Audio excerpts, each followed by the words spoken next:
John here again, and today talking about and reviewing the 1997 film Absolute Power, starring Clint Eastwood, also directed by Clint Eastwood. Good cast. You also have Gene Hackman in the film, Ed Harris, Laura Linney, Judy Davis, Scott Glenn, E.J. Marshall, Dennis Haysbert, and the back of the Blu-ray says 1996, but according to IMDb, the film came out in February of 97, so I'm going to go with that. And the plot, and I'm sort of going back and forth here on my phone, but you got Clint Eastwood's character Luther, who's this master jewel thief, and he's sort of been on the run for years, been able to, evade the law. And one night he breaks into this house, um, you know, in the midst of robbing the safe. He sees Gene Hackman's character, who's the president of the United States, with this woman. One thing leads to another, where things get a little bit rough because Gene Hackman's character I think he's been drinking, and things get out of hand, and they get into, a fight where Gene Hackman's character is on the verge of killing this woman, and when the woman turns around and is getting ready to kill Gene Hackman, that's when the Secret Service, they come in, they kill the woman, and from there they're trying to cover this thing up. You got Judy Davis in the film, who is the chief of staff, and the Secret Service, they're played by Scott Glenn and Dennis Haysbert. The girl that they killed, Christy Sullivan, her father, played by E.J. Marshall, he's trying to figure out what's going on. So they're trying to track down, because they know that some evidence was stolen from the scene. The murder weapon, for one, it was the letter opener. So they know that, they knew someone was there, so they're trying to track down who witnessed this murder. You got Ed Harris in the film, who's the cop. So Ed Harris's character is trying to investigate, what happened. He's in charge of the investigation, trying to figure out, what happened. And again, Clint Eastwood's character, he's about to leave the country, but he soon realizes that he has to, get back at Gene Hackman's character. And throughout the film, you have this other subplot with Laura Linney, who is the daughter of Clint Eastwood's character. And they kind of go there with, how Clint Eastwood's character was never there because he's always on the run, being a thief. But, again, Ed Harris, there's a couple of scenes where he's trying to get Clint Eastwood to confess, trying to get some information out of his character. But, you got these other guys, the Secret Service, they're trying to track down Clint Eastwood. So by the end of the film, Clint Eastwood has the evidence, and he tells E.J. Marshall, he gives the evidence to him, tells him what happened, and from what I recall, I wasn't watching at the moment, I don't know why, I just sort of turned my head, but Gene Hackman ends up killing himself, which I don't recall them showing that scene. You just hear about it. So, yeah, that's pretty much the plot of the film. I mean, it's more of a mystery drama film. So, again, that's the plot. The cast, Clint Eastwood, he does a fine job in the film. It's,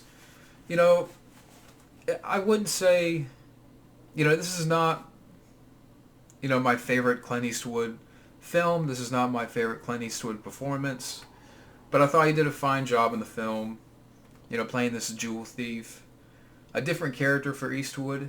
Again, not my favorite performance. He does a solid job, a fine job. The supporting cast, again, you got Gene Hackman in the film, who's the President of the United States. And Whenever you have him as a villain, it works. I mean, they did Unforgiven before this, and Gene Hackman at this time was doing other films like The Birdcage, and I remember Narrow Margin, which is another film that I don't have that I like to get. Very good film.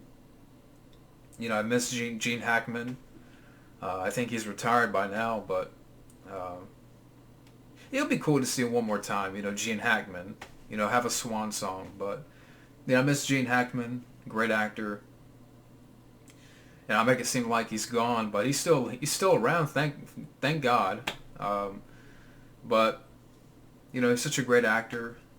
Again, Ed Harris. I thought he did good in the film. As this cop, he was trying to investigate, figure out what's going on, in charge of the investigation. Judy Davis, she's okay in the film. Scott Glenn, Dennis Haysbert, they do a good job playing the Secret Service. So the cast is fine, nothing wrong with the cast. The pacing, it's a 2-hour film, and I think that's one thing that hurts the film a little bit, is there are some moments where it's kind of sluggish. Like, I think this could have easily been like an hour and 30, 40-minute movie. I don't know why at points, it felt kind of one note, or, there wasn't a whole lot going on. It just seems like at times it's just to fill the scene. I mean, it kept me interested, but at the same time, I can't lie in regards to the pacing. It does drag a little bit. I think that's one thing that the film could have been handled a little bit better, is, cut back 20 minutes or whatever.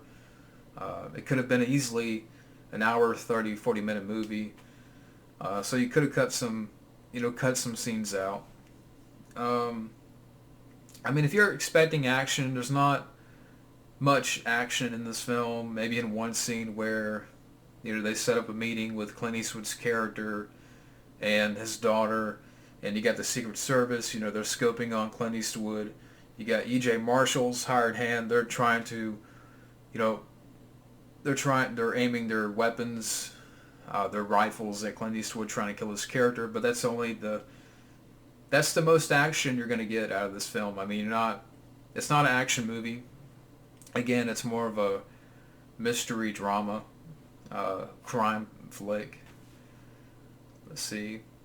I mean, dialogue is fine. I don't mind the score. I thought it was a good score. I mean, now Clint Eastwood did direct this film. And in regards to, other films he's directed, this is, I wouldn't say this is the strongest. Like, I even prefer The Rookie more, which he also directed. That's a great movie. Unforgiven, I prefer more. I think he's done better on other films. I will be honest. I think he's done better. Like, I haven't seen his latest stuff. I did like The Mule, which I do have. I like that. I see it up there. I like The Mule. I thought that was a better paced movie. Better directed. And I'm not saying this was badly directed. I just think that, the pacing needed work. I don't know. I think that's just one nitpick that I have. Again, the cast is fine. The characters are fine.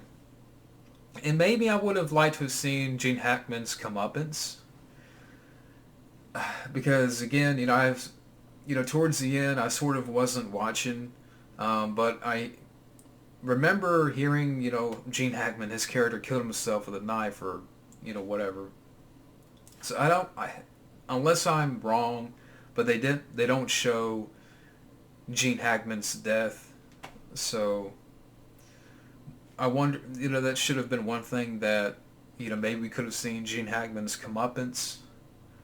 He kind of dies off screen.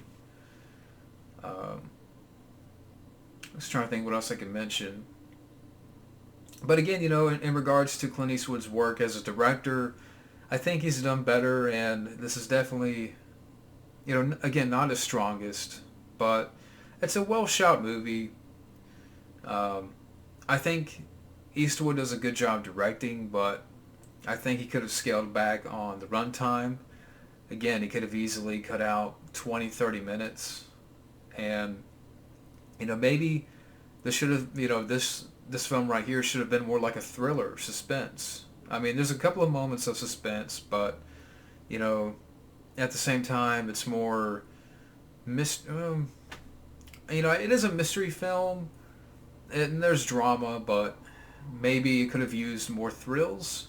I guess that's what I'm trying to say, that it could have used more thrills. I mean, even The Line of Fire is another great movie that he didn't direct that movie, but it's a better movie. I mean, I think with there's other Clint Eastwood films that I prefer. Um, I think there's better movies, but and I know this gets like a 6.7 on IMDb, so I'm not going to say it's too high or too low. But at the end of the day, Absolute Power, I would say it's a decent flick. Um, a decent movie, Clint Eastwood movie. Not Eastwood's strongest, not Eastwood's strongest as a director. I think he's directed stronger films, but I just think that the runtime should have been trimmed down a little bit. The cast does fine. Um, Pros. So I'll go over the pros and cons. Pros, I give it the cast. I give it the score. Um, Clint Eastwood's character. But again, I think they should have trimmed down on the pacing. I think there could have been more thrills with the film. Maybe a little bit more suspense, but that's just me. So, again, a decent flick, decent movie, decent, drama, mystery type film. But that's my review of Absolute Power.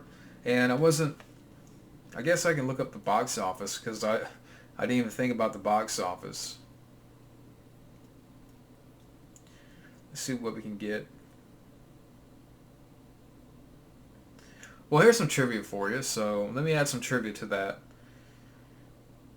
Let's see what we got here. Clint Eastwood's extremely organized methods of directing led to filming being completed over 3 weeks ahead of schedule and $2 to $4 million under budget. Interesting. And it is based on the novel, so I don't know much about the novel. Um, yeah. Ed Harris got paid $2.5 million for this. This is around the time Ed Harris did The Rock. It must have been right after, so it's a lot of money. Yeah, the movie was shot during June or July of '96. Um, so, one of the few Clint Eastwood movies in the spy and espionage genre. The others being Firefox, The Eiger Sanction, and The Line of Fire. And it does mention that, even though Eastwood and Hackman did Unforgiven, they never had a scene together in this film, which is something I didn't think about, but they never shared a scene in this movie. So, and this is the first time he's played a criminal since Escape from Alcatraz, which is another film that I like. I forgot about that one. That's another great movie. Classic.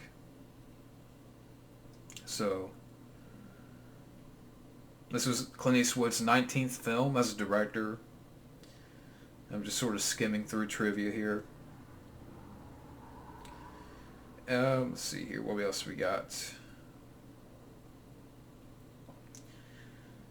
Yeah, released in February of '97. The budget was $50 million, and the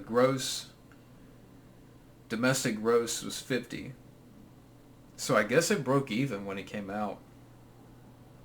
Came out Valentine's Day of '97. So, and there's other films that I would like to check out that I see right here. Like, I don't have Blood Work. I don't have True Crime, Heartbreak Ridge. The Rookie's great. I like Pale Rider. I don't even have Firefox. The Gauntlet. Um, but, yeah, I mean, overall, again, like I mentioned, Absolute Power, it's a decent flick. Um, I think there's stronger Clint Eastwood films, but, not a bad one. So that's my review of Absolute Power. Thank you for watching, and have a good day.